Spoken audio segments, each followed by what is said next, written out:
సంవిధాన్ గౌరవ్ దివస్ కార్యక్రమంలో భాగంగా తూర్పు గోదావరి జిల్లా రాజానగరం నియోజకవర్గంలోని కోరుకొండ మండలం కొడికేశ్వరం గ్రామంలో దళితవాడలో దళిత కుటుంబాలతో కలిసి ఎంపీ పురంధరేశ్వరి సహపంక్త భోజనం చేశారు. ఈ కార్యక్రమంలో రాజానగరం ఎమ్మెల్యే బత్తుల బలరామకృష్ణ,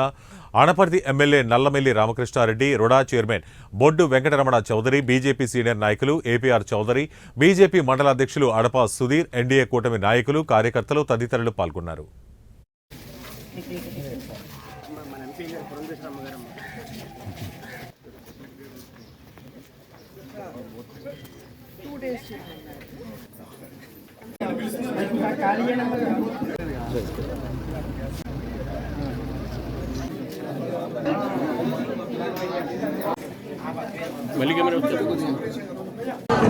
మనం స్వీకరించినటువంటి రోజు కనుక ప్రతి సంవత్సరం దీన్ని రాజ్యాంగ దినోత్సవంగా దేశవ్యాప్తంగా ప్రతి భారత పౌరుడు కూడా దీన్ని ఈ యొక్క రాజ్యాంగ దినోత్సవాన్ని నిర్వహించుకుంటూ ఉంటారు. భారతీయ జనతా పార్టీ ఆది నుండి కూడా రాజ్యాంగ స్ఫూర్తి ఏదైతే ఉందో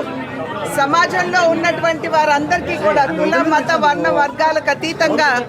అందరికీ న్యాయం చేయాలి అనేటువంటి రాజ్యాంగ స్ఫూర్తి ఏదైతే ఉందో మొదటి నుండి కూడా దాన్ని అనుసరిస్తూ వస్తున్నటువంటి నేపథ్యం.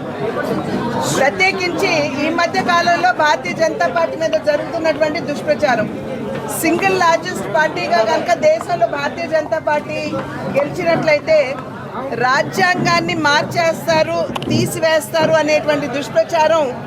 కాంగ్రెస్ నాయకత్వంలో ఉన్న ఇండి కూటమి దేశవ్యాప్తంగా చేస్తున్నటువంటి విషయం మనందరికీ తెలుసు. ఆ నేపథ్యంలో నేను మీ మాధ్యమంగా ప్రజలందరికీ గుర్తు చేయవలసినటువంటి విషయం, నరేంద్ర మోడీ గారు ఒకానొక సందర్భంలో వారు చెప్పినటువంటి మాట ఏమిటంటే, నేను ఈరోజు ఈ స్థాయికి ఎదిగాను అని అంటే అది కేవలం రాజ్యాంగ మాధ్యమంగా బాబాసాహెబ్ అంబేద్కర్ గారు మాకు ఇచ్చినటువంటి రిజర్వేషన్ల వల్లనేనని చెప్పి వారు